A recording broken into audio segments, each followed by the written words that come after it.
Hello and welcome to the Ridiculously Good VA Show with Tracy Daviero. If you are a virtual assistant or want to be one, this is the place to learn the tips and tricks you need to become a ridiculously good VA. I've been a part of the VA industry since 1998, and I'm excited to get to know you and help you build an amazing business. Let's go. Hey there, welcome to another episode of the podcast that teaches you how to be a ridiculously good virtual assistant. If you are stuck and need help moving forward, be sure to book your complimentary cut to the chase call with me so we can talk about the ways I can help you.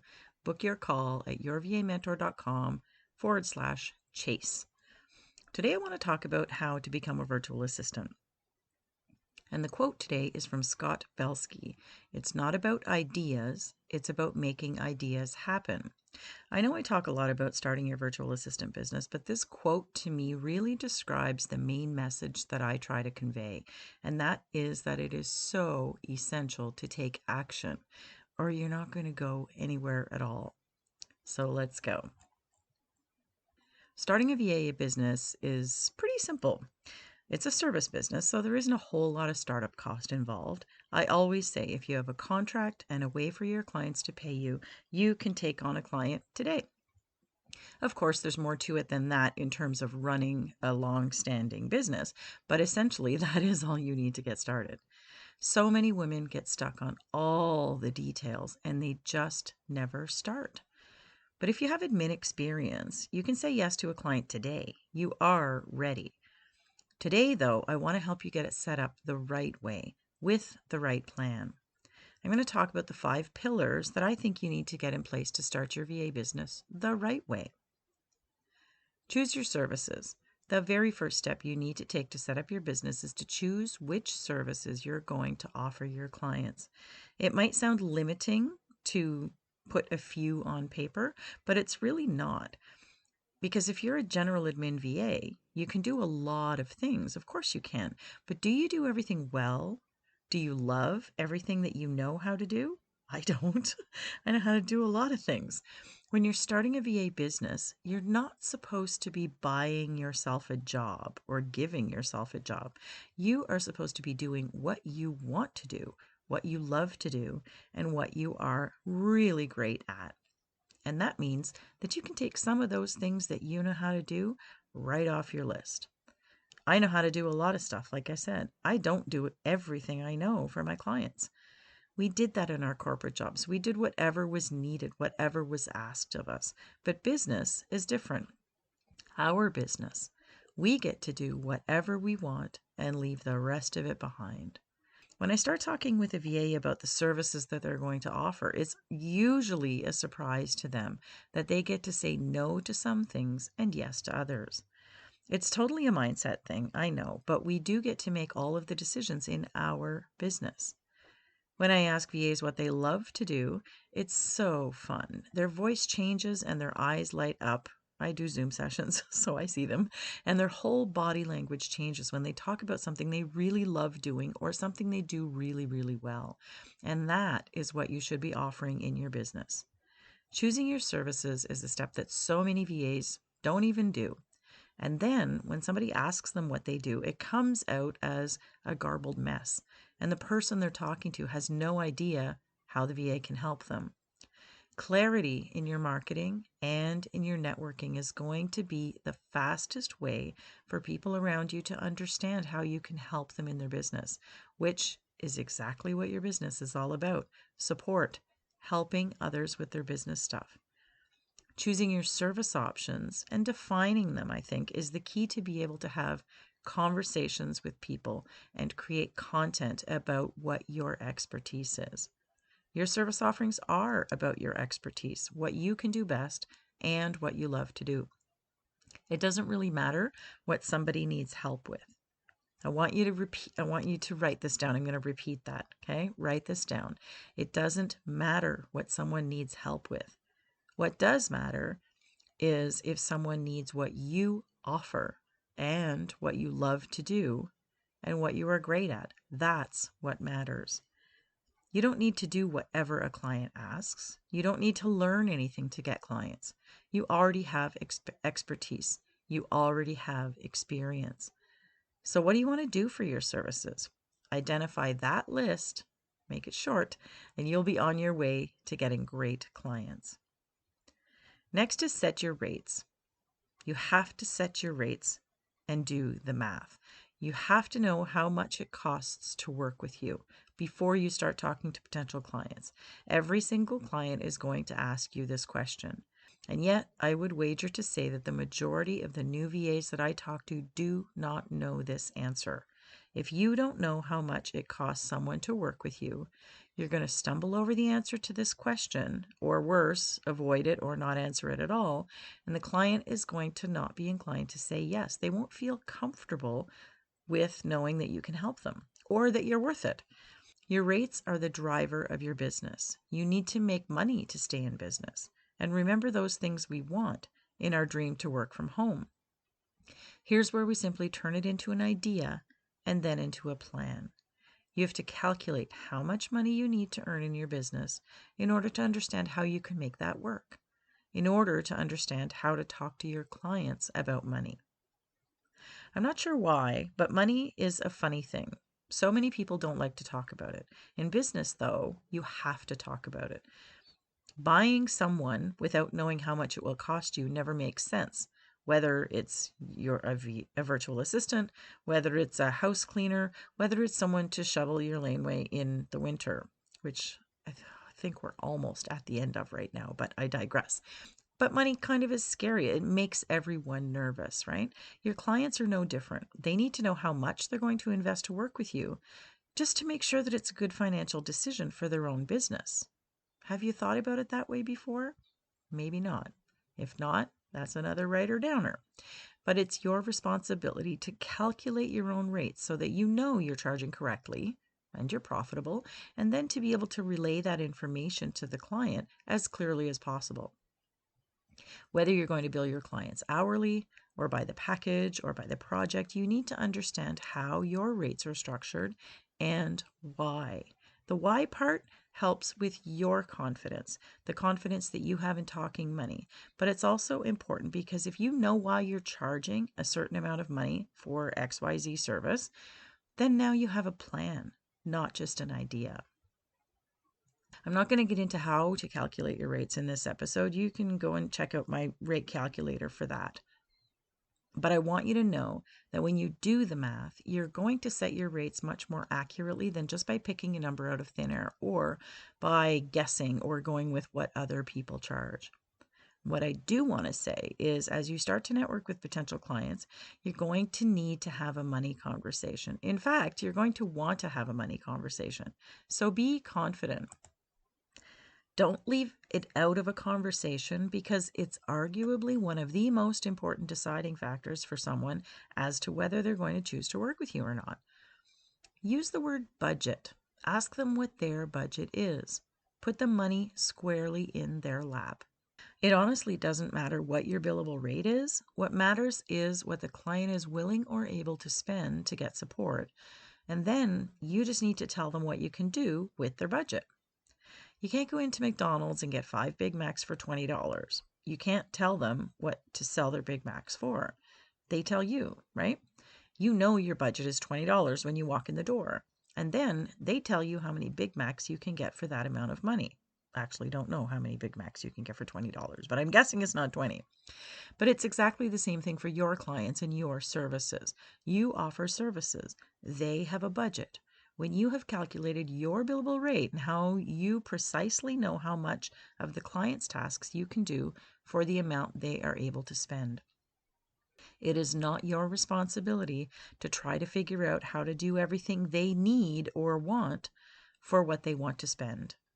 That's probably another writer downer, guys. It is not your responsibility to do everything they need inside of whatever budget they tell you they have. This is the most important information that you need to understand about setting your rates for your VA business. You are the one in charge. You set them, and then the client works with them. Does that make sense? It definitely should. And it's still why I'm shocked every time I talk to a VA who doesn't do the math to set their rates properly. All you need to do is do it. Third, choose your target market. Oh, I always hear the eye roll. Eye roll. Tracy, you talk about target markets so often. Yeah, I totally do. Just like when we talked about getting specific with your services and calculating your rates, we're going to talk about who you can help most with your services. Being able to start your VA business and get great clients is so much easier when you know who you're best suited to work with. Of course, you can help everyone, or almost everyone. I ask this question all the time: who can you help? VAs say, I can help everyone. We have skills that are applicable to all businesses, yes. But if you don't choose a target market, you could be walking up and down Main Street of where you live, knocking on every single door, just hoping somebody's going to need your services. You're likely going to do a whole lot of educating. This is what a VA is. This is why you need one. You know what I mean, educating. And you can do that if you want to. You're totally welcome to do that, but I'm going to tell you it's a much slower process than going straight to the people who already need exactly what you offer. And that is really all a target market is. It's a group of people who need precisely the services you offer. It's like going into a meeting with a group of astronauts with packages of dehydrated food. Sorry for the example. I watched The Martian again recently. Isn't that a great movie? I think we've watched it like 20 times by now. It's so awesome. But you get the idea. And speaking of making ideas happen, holy cow, he grew potatoes on Mars, didn't he? Have you watched it? If you haven't watched it, you should go watch it. But really, if you go into a meeting with a group of astronauts and you provide dehydrated food options, you are in your target market, aren't you? Everybody there needs what you offer. They might not need it today, like right now, but they will all need it at some point.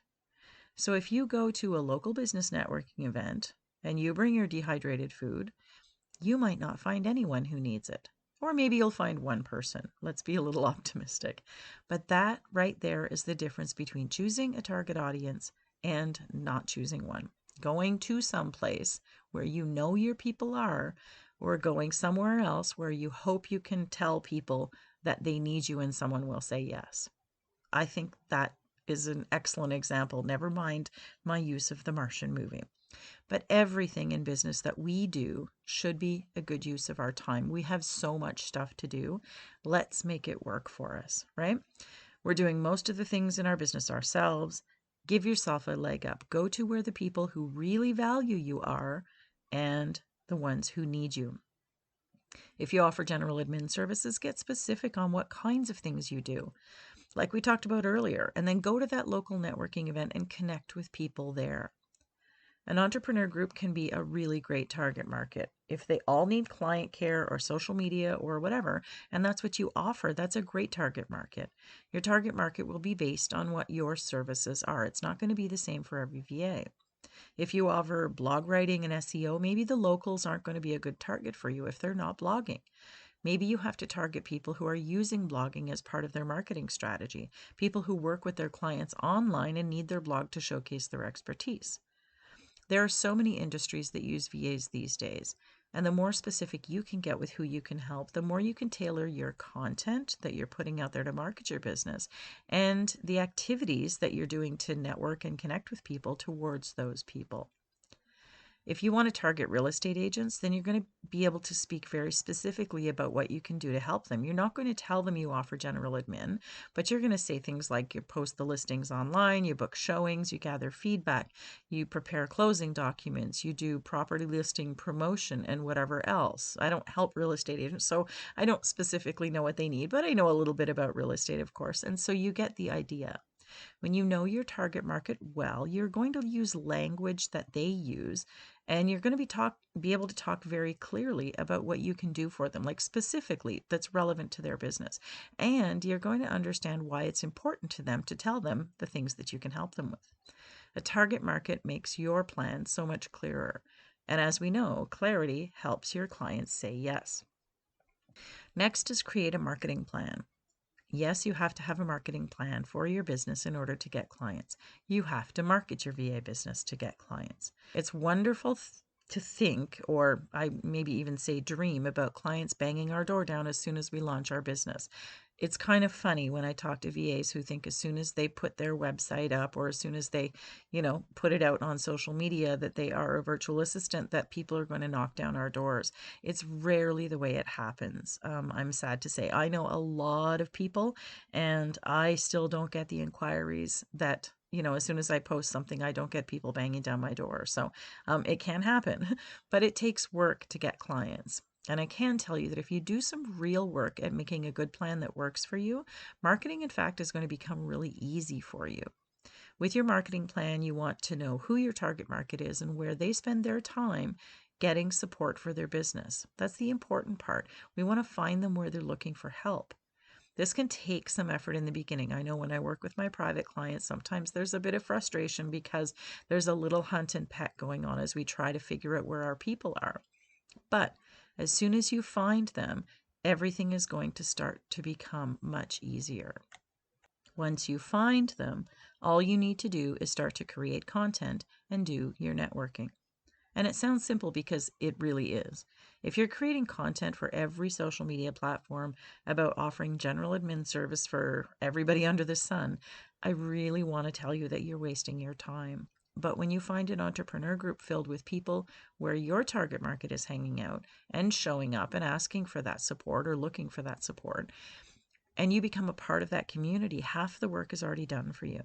Your marketing efforts are so much more targeted and you're going to get much better results. It's taking your idea and making it happen.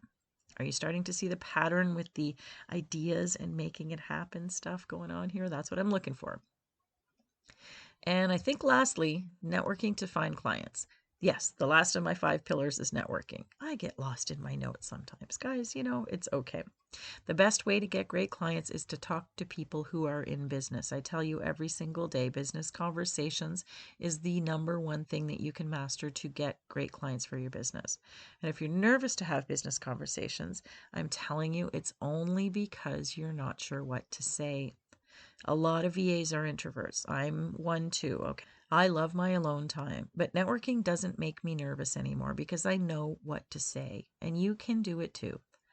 Let's recap so far what we've talked about. You need to choose your services. If you know clearly what services you offer, then you can talk about those services in any networking situation.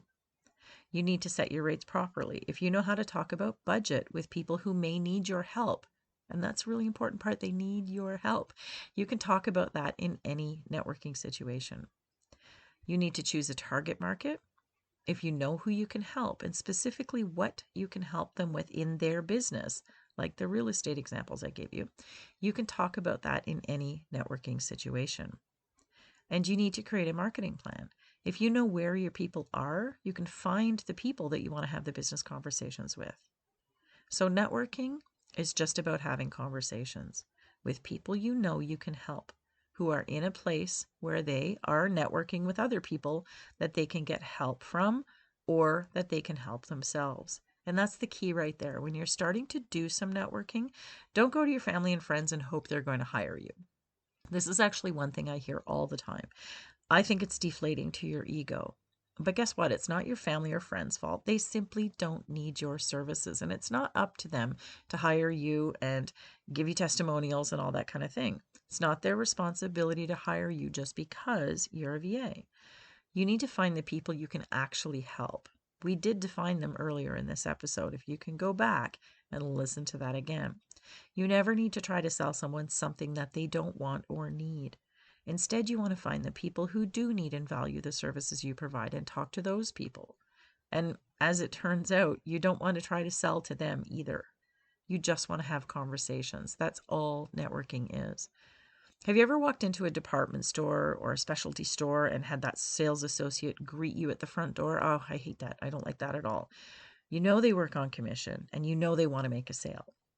Even if that's their policy that they have to greet you, which greeting is fine, there is a feeling that as the customer, they're just waiting for the opportunity to pounce on you. My dad used to call the guys in the AV department at Sears the vultures. To get to the toy section in our local Sears, and I think the lawn and garden section too, you had to go up the escalator out of the clothing and perfume sections, and the AV department was right at the top of the escalator. So as you got to the top, these guys in suits were standing right there. I can totally see them right now. There's like 3 of them. And they would greet you and ask you what you were looking for today. It was so annoying, even to me as a little kid. My dad would always say it as we approached up the top of the escalator. Oh, here come the vultures. And you'd have to awkwardly answer them, knowing that they're just doing their jobs, but that A, you're headed to the toy section. That was me. B, headed to the garden section, probably my dad. Or C, interested in sitting in front of one of those TVs on the couches, but you're not buying a TV today, right? We would likely leave my mom downstairs in the clothing section and hang out in the toys, and there was no sale going to be made. She was doing the sales downstairs.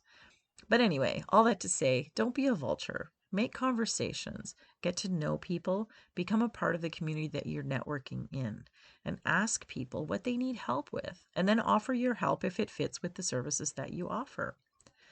When you look at networking as a community and conversations, it becomes so much easier, and it honestly becomes more fun too. Not everyone in your networking group is going to need your help right now, so don't push anybody into it.